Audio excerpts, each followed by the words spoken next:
So, Dr. Drew. Yes, sir. You're really good at diagnosing mental illness. Okay. What is Bill's problem? Wow.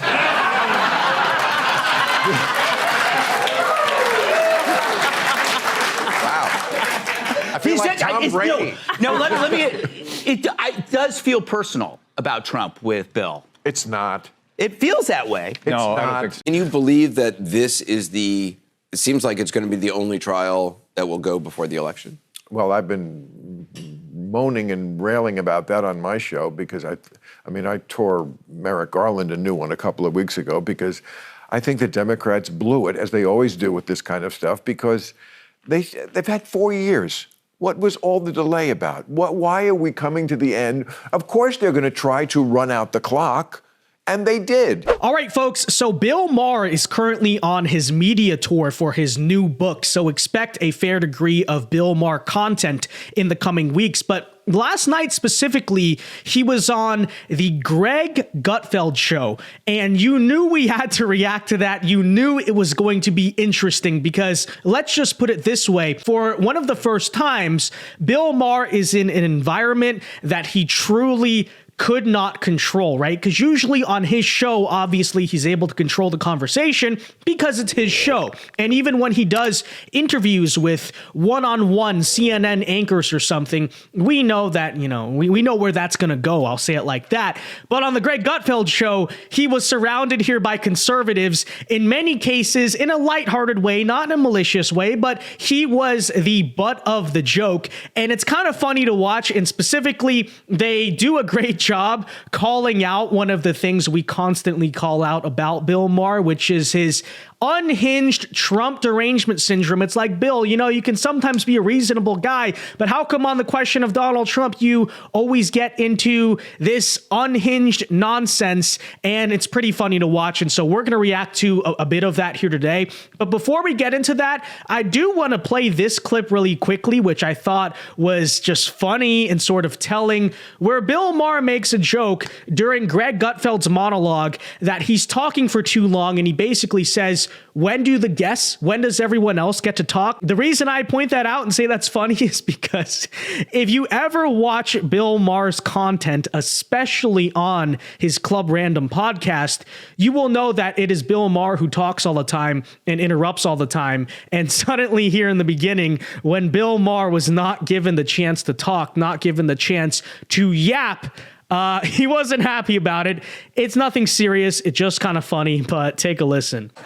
Either way, I don't expect to change Bill's mind on Trump, but that's the point. Not everyone's going to agree. And if you need to have everyone agree with you on every single thing, you're going to be very, very lonely. When do the other people talk? Yeah, I'm almost done. I have another hour.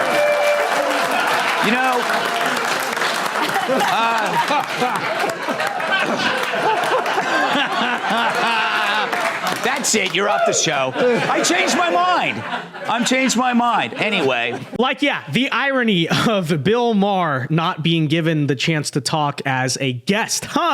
Isn't that interesting, Bill? Maybe you know how it feels. Okay, those jokes aside, let's now get into the actual dialogue they have here. It kicks off with Donald Trump. It transitions to a couple different things. We will react to it. I'll give you my thoughts, my reaction. But all right, cue the clip. Welcome to the show, Bill. Thank you. So far, so fun? I have a few quibs. Okay, go for it. Quib away, Mr. Quib. Well, I agree that it's great that we're talking. I agree that we agree on some things. We're not exactly aligned on the most important things, which is basically Trump is someone who does not concede elections. That's the most important thing. Yeah. You don't seem to see it that way.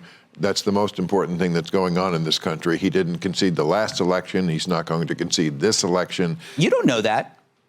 You don't see into the future, Bill. I don't see your crystal ball. Yeah, I did, because I was the only one who was talking about that way back when. And everybody said, oh, you smoke too much pot. Turned out I smoked just the right amount of pot. There's no right amount.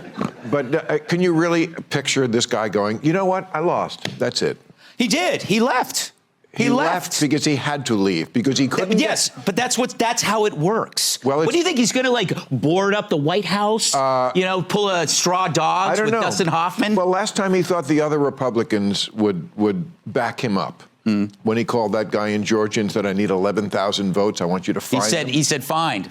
He didn't say create. He said find. Well, that's the same thing. No, it's not. You don't say on an Easter egg hunt, I want you to create some Easter eggs. Boys, we have a show here.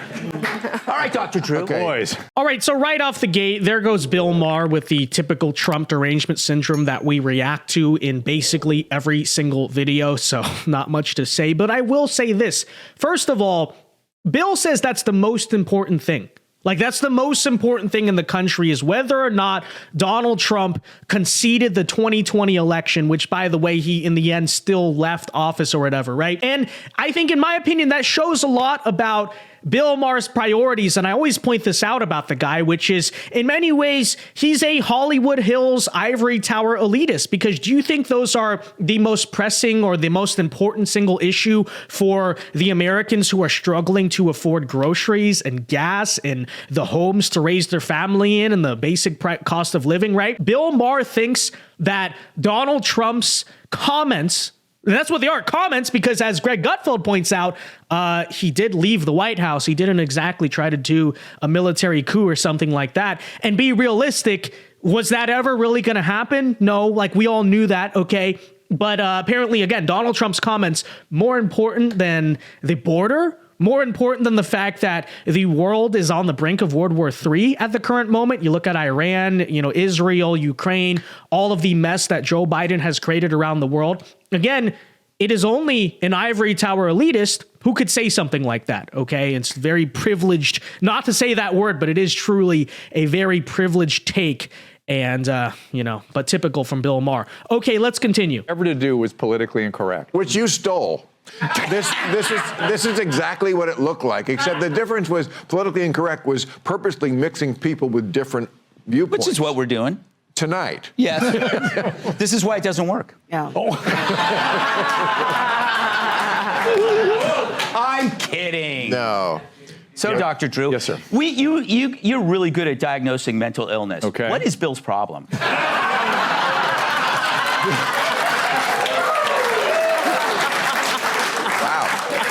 I feel like Tom Brady. I love just the subtle jabs at Bill Maher that you see throughout this episode. And you saw that all night. And it kind of represents, I think, the way a lot of conservatives feel about the guy and what we want to sort of just jab at him for, because obviously, he's one of the better liberals, quote unquote. We agree with him on some things. But at the end of the day, it's like, yeah, Bill, sometimes what is his problem? And it's just so funny. No, let me. It does feel personal about Trump with Bill. It's not. It feels that way. No, I not don't think so. personal. No. It's just a difference of opinion. He did sue different me. view. Did he sue you? Of course. I didn't know that. Really? No. You're in news? Yes. I don't follow everything in your life, Bill. Right. Well, that was kind of... Yes, he sued me because I said he possibly was the son of an orangutan. Oh. Because we showed the picture, he looks exactly like the hair color. It looks exactly like an orangutan. You know what's interesting as far as it pertains to Orange? He's really becoming a comedian at the podium. Well, he's you know what? He realizes that he's winning. I think that's bothering you, Bill. Well, it is bothering me because, again, he's an insurrectionist who doesn't believe in democracy, so of course it's bothering me. And of course he's also insane and a criminal and stupid. Except for that, Bill. But I got to say... That, I'll vote for him. Like, what works for him, like when that clip you just showed, I mean, look, he's almost the same age as Biden, but Biden presents as old. Yeah. Ancient. Yeah. That does not look old. Mm-hmm. No, it doesn't. He does not present as old. Yeah. I mean, he's like Kiss. He puts on the wig and the face paint, and it's 1976 all over again. Those were the days. Okay, well, I will say, credit to Bill Maher. That second part is definitely true, but it is personal for him, is it not? Because we've just seen it over and over again, okay? The way he'll be having a totally normal conversation, someone says they're voting for Trump, and he just starts screaming and just loses his mind, loses his cool, loses all semblance of common sense and rationality that he often tends to have. But, maybe it's not a deep down personal thing like, oh, I hate Donald Trump, but realize it or not, in a way, it still kind of is. Anyways, let's continue.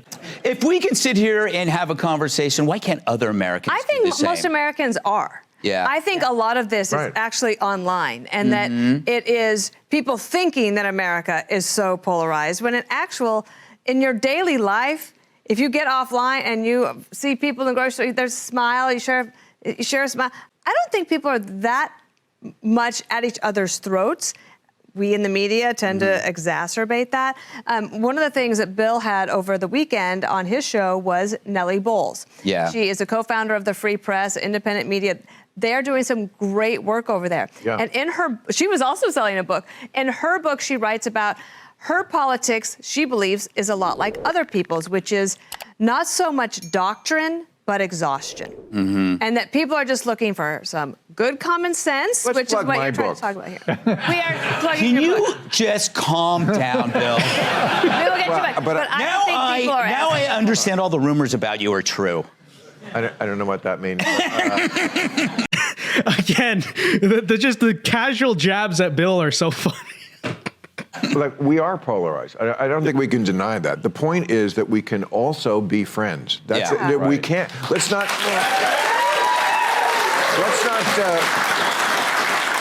not pretend that these disagreements are not profound. Let's just say, okay, they are profound, but you know what? There's 90 other things we could talk about which we wouldn't disagree on. And I can't hate you. I've said it a million times. You can hate Trump. You can't hate all the people who like him. It's half the country. Yeah. And I am certainly not blind to Donald Trump's faults. I get it, why people choose to vote for him.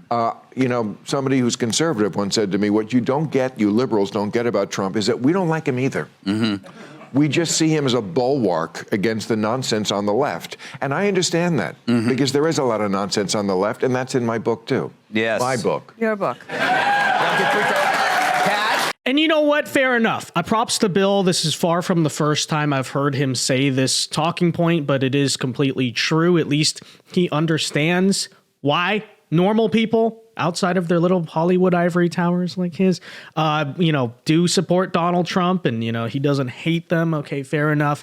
I don't hate Bill Maher either. I don't hold hate in my heart towards my fellow Americans, but okay, fair enough. Reasonable take, I would say. Well, I do disagree with something you said, Bill, which is that there's no difference of opinion on the show, because I disagree with Greg about a lot of stuff, actually. I mean, I've never in my life voted for a Democrat or a Republican, and I don't think I ever will, because I'm just a small government person, and neither side is offering me that. I vote for the third party. The third party? Yeah, I vote Libertarian. And you know what? If you want to give shit for that, it certainly wouldn't be the first time I heard that. No, fine. You got a couple minutes. Tell us why you did this, what it's about. Okay. Well, I mean, it's the editorials I've done at the end of my show for the last 20 years. Everybody kept saying to me, you should collect these and put them in a book. When we had the strike, I finally had the time to do that. Went through all the editorials, rewrote them, redid them so they're up to date, and put them together in a book. Perfect gift for Father's Day, not that I'm plugging it. And I mean, everybody who's read it so far says it's like the funniest book they ever read, because it's been LOL tested, because I did a lot of these already on the air. And then if you do get the audio book, I read them again.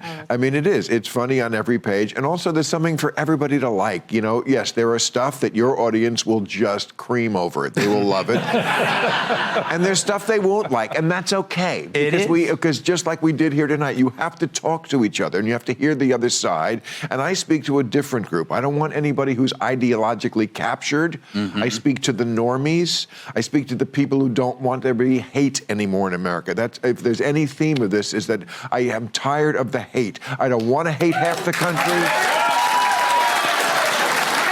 right. I think you nailed it. And I don't hate half the country. So there you go. There you go.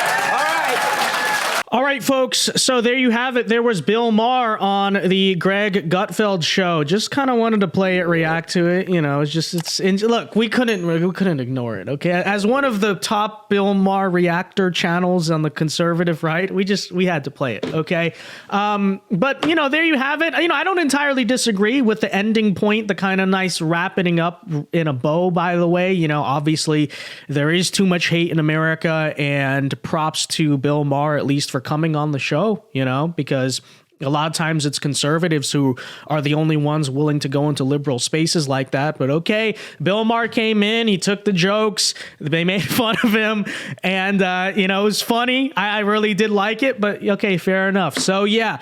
All right, with that said, folks, let me know your thoughts. Let me know your thoughts also on the earlier Trump derangement syndrome from Bill Maher. But yeah, be sure to leave a like on this video, subscribe to the channel if you are new. And until next time, Alpha Moves Only, God bless. Have a very great rest of your day, and peace.